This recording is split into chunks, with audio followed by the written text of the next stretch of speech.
But democracy is a horrible form of government. But democracy is a horrible form of government.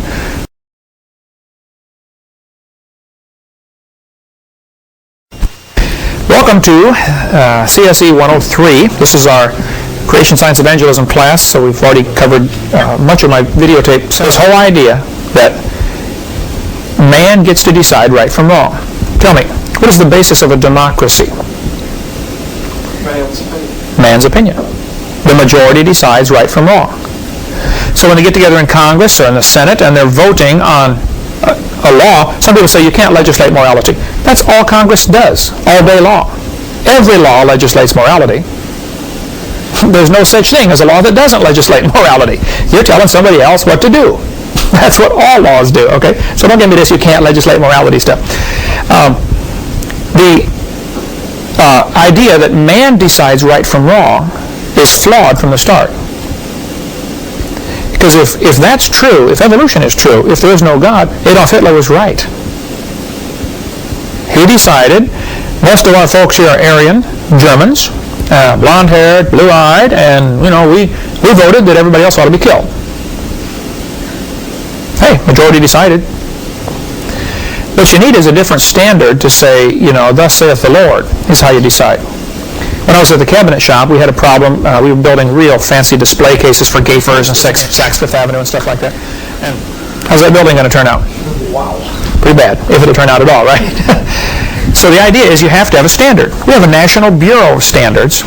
They keep a meter stick in a carefully climate-controlled environment, and everybody makes copies of this meter stick. There's a standard meter. There's a standard foot, a standard yard, a standard pound, a standard ounce. You have to have a standard. If you say, how much are you going to give me? Oh, I'll give you a lot. Well, how much is a lot? You got to have some way to measure things. Okay, there's standards for everything. And there needs to be a standard for determining right from wrong, and that's where the Bible comes in. You see, what evolution does, it takes away the Bible. Therefore, there is no more standard. There's no longer a standard to decide right from wrong, so the majority of the people get together and vote on what they think is right and wrong. So if they vote, you think abortion's okay? Who thinks abortion's okay? Okay, majority rules. Now wait a minute. That's why democracies are so dangerous. They never can last. They will always become a dictatorship. And I get real nervous when I hear leaders in our country saying, we're going to spread democracy around the world. It'd be the dumbest thing we could do. We need to spread righteousness around the world, spread godliness, but democracy is a horrible form of government because the majority can simply vote to annihilate the minority.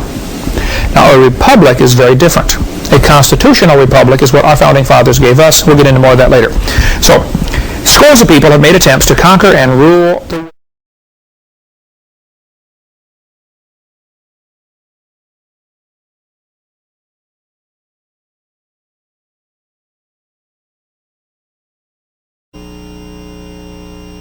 the church is sovereign because God is sovereign and we're doing God's work. So under His authority, as long as we're under His authority, we're fine. If the church, though, becomes incorporated, which 99% of them have done here in Pensacola even, and all over the country, they are now no longer truly a church. You hear the preachers get up and say, the head of the church is Jesus Christ. Oh yeah? Not yours, it's not. The head of your church is the federal government. They give rights to create corporations, and why do you ask permission from them to exist?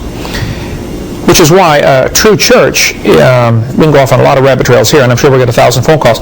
A true church should not get building permits. They should build better than the code.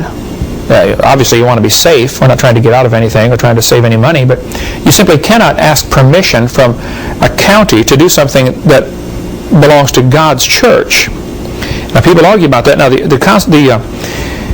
our country was started 225 years ago by people who had the attitude of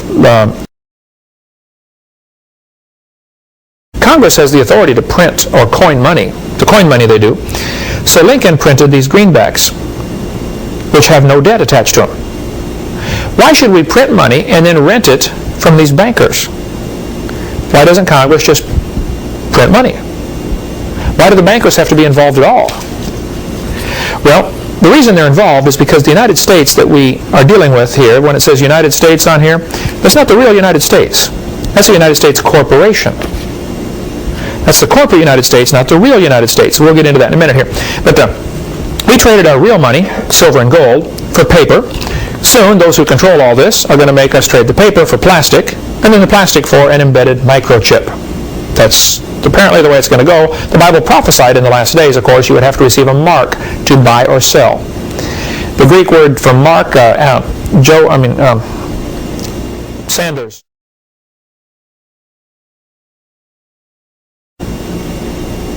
That doesn't apply to me. Okay. If the term United States is written out with both capital letters, that is referring to the federal entity defined by Article 1, Section 8 of the Constitution.